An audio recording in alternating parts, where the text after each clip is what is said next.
Good morning everyone. अब हमारा next topic है irrigation. The supply of water to crops at different stages of growth is called irrigation. ठीक है, जो पानी की सप्लाई होती है जो हम किस में देते हैं, क्रॉप में देते हैं, उसकी ग्रोथ के अलग अलग स्टेजेस में, उसको हम बोलते हैं irrigation. The irrigation is important for regular growth and development of the crops. जो इरिगेशन होता है वो इम्पॉर्टेंट होता है रेगुलर ग्रोथ के लिए और क्रॉप्स के डेवलपमेंट के लिए। However, quantity of water depends upon the type of crop. ये बात अलग है कि जो पानी की क्वांटिटी होती है वो क्रॉप के टाइप पे डिपेंड करती है। For example, paddy is transplanted in standing water and needs continuous irrigation. जैसे कि पैडी, धान की जो वो होती है फसल, वो किस में होती है, जो पानी जिस जगह पर पानी रुका हुआ होता है उस जगह पे लगाई जाती है और उसको कंटिन्यूस मतलब रेगुलर इरिगेशन मतलब सिंचाई की ज़रूरत होती है। On the other hand, crops like wheat, gram and cotton could be damaged if irrigated excessively.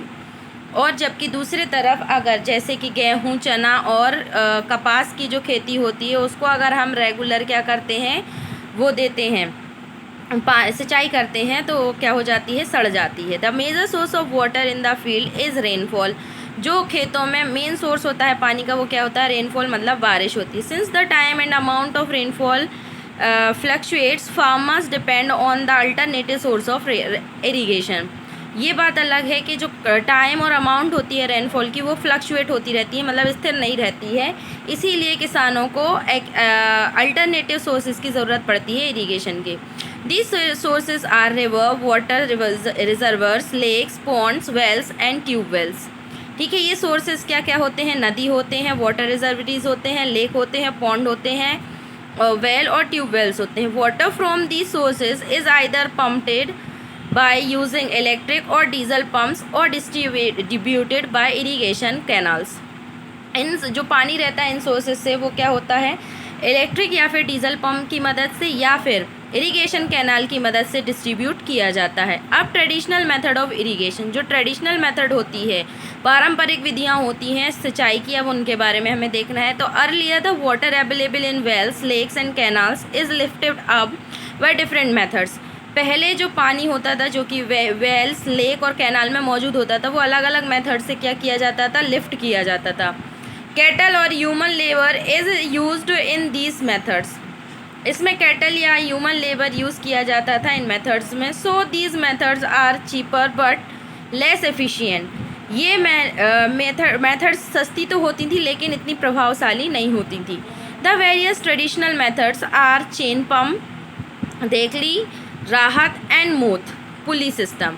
ठीक है, इसमें बहुत सारी मेथड थी। पहला क्या था, चेन पम्प था, देखली था, राहत मतलब ये इस तरीके से, और मोथ मतलब जो पुलिस सिस्टम होता है वो होते थे। अब मॉडर्न मेथड ऑफ इरिगेशन क्या है, some of the modern methods of irrigation are as follow, इस तरीके से दिए गए हैं। पहला क्या है, sprinkler system.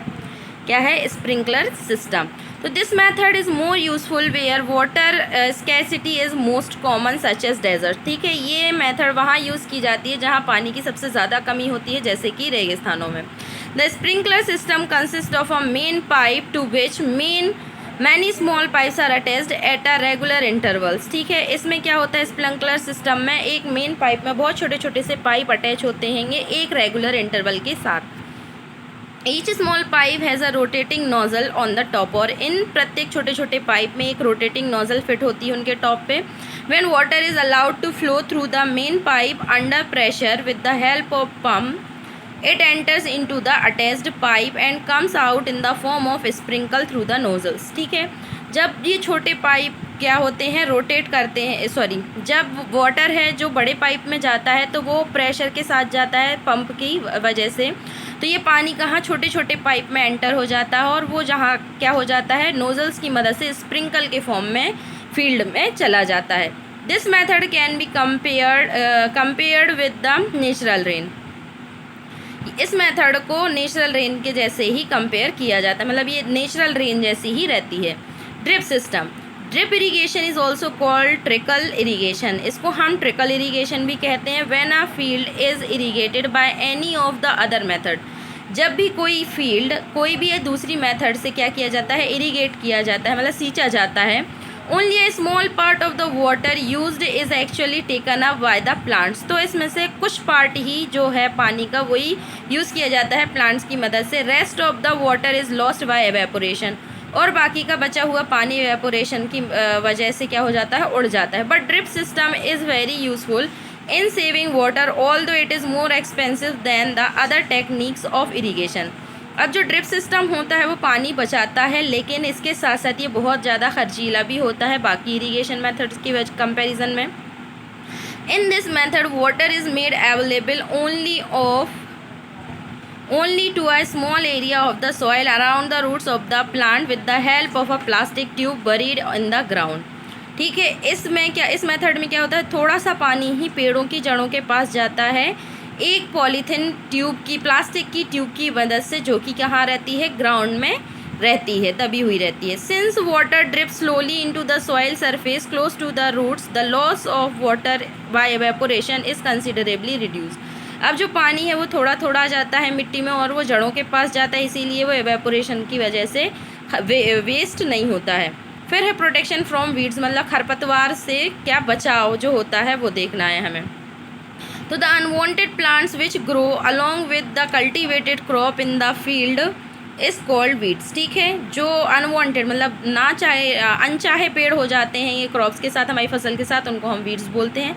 There is a variety of weeds that growth with different plants. ठीक है, यहाँ बहुत सारे वीड्स पाए जाते हैं जो कि अलग अलग प्लांट्स के साथ उगते हैं।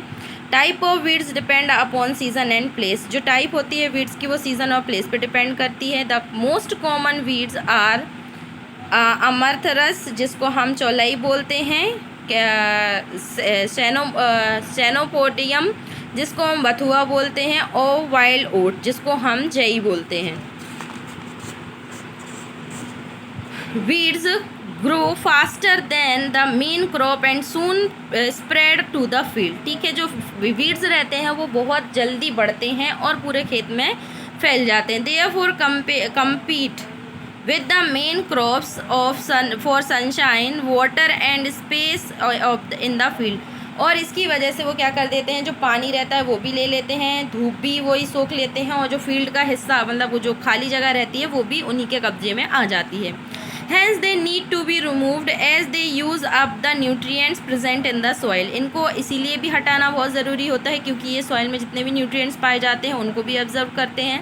thereby make them unavailable for the crop। और इसकी वजह से वो क्या है, इसको अनअवेलेबल कर देते हैं क्रॉप के लिए। The process of removing weeds from the field is called weeding.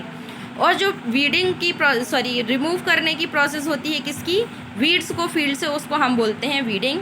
Weeding can be done by the following methods. कुछ मेथड्स दी गई हैं जिनकी मदद से हम वीडिंग करते हैं। पहला क्या है, मैनुअली। तो the best time for the removal of weeds is before they produce flowers and seeds because this ensures that weeds do not multiply in number and there seed do not mix with grains. ठीक है, सबसे अच्छा time कब होता है, जब वो क्या ना फ्लावर्स प्रोड्यूस नहीं करें और सीड्स प्रोड्यूस नहीं करें, क्योंकि ये ऐसा माना जाता है कि ये अपने नंबर में बढ़ते नहीं हैं और इनके जो सीड्स हैं वो ग्रेन के साथ नहीं मिलते हैं। Weeds are removed manually by uprooting और cutting them close to the ground from time to time. ये वीड्स जो हैं उनको क्या कर दिया जाता है, या तो इनको उखाड़ फेंका जाता है या फिर इनको ग्राउंड के पास से क्या कर दिया जाता है, काट दिया जाता है, इससे इनको रिमूव किया जाता है। This is done with the help of small implement called trowel, जिसको खुरपी कहते हैं। ठीक है, खुरपी की मदद से इनको निकाला जाता है। Other small implements used for weeding are sickle and harrow. ठीक है, सिकल और हैरो भी यूज़ किए जाते हैं इसको निकालने में। By using weedicides a chemical which is used for removing weeds is called वेडीसाइड। ठीक है, ऐसा केमिकल जो वीड्स को रिमूव करने के लिए यूज़ होता है उसको हम वेडीसाइड बोलते हैं। Weedicides which are based on natural biodegradable biological agents are known as natural herbicides और बायो हर्बिसाइड्स। ठीक है, जो ऐसे वेस्टिसाइड्स जो नेचुरल बायोलॉजिकल एजेंट से बनते हैं उनको नेचुरल हर्बिसाइड्स या फिर बायो हर्बिसाइड्स बोला जाता है। These are derived from specific plants and are not harmful to organisms including human beings। ठीक है, ये स्पेसिफिक प्लांट से मिलते हैं, इसी की वजह से ये कोई भी हार्म नहीं पहुंचाते हैं किसी भी ऑर्गेनिज्म को और ह्यूमन बीइंग्स को। while 2,4D and metachlor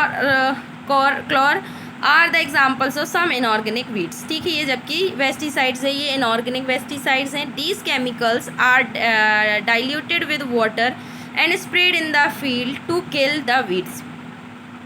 अब ये केमिकल्स क्या होते हैं, पानी के साथ डाइल्यूट किए जाते हैं और स्प्रे किए जाते हैं कहाँ, फील्ड में, जहाँ ये वीड्स को मार देते हैं. They act only on weeds and do not damage the crop. ये सिर्फ खरपतवार पर ही काम करते हैं और क्रॉप को डैमेज नहीं करते हैं. But farmers should cover their nose and mouth with the piece of cloth और mask while spraying these chemicals, otherwise these chemicals may harm their health. लेकिन जो फार्मर रहते हैं उनको अपनी नोज़ और माउथ को कवर कर लेना चाहिए कपड़े या फिर मास्क की मदद से, क्योंकि ये स्प्रे क्या करते हैं, ये केमिकल का स्प्रे जो रहता है वो उनकी हेल्थ पे दुष्प्रभाव डालता है, इसीलिए उनको ये कवर कर लेने चाहिए. अब इसके बाद प्रोटेक्शन फ्रॉम पेस्ट हम पढ़ेंगे नेक्स्ट क्लास में. ठीक है, अगर कोई भी डाउट हो या कुछ भी कन्फ्यूज़न हो तो आप लोग पूछ सकते हैं. Thank you and have a nice day all of you.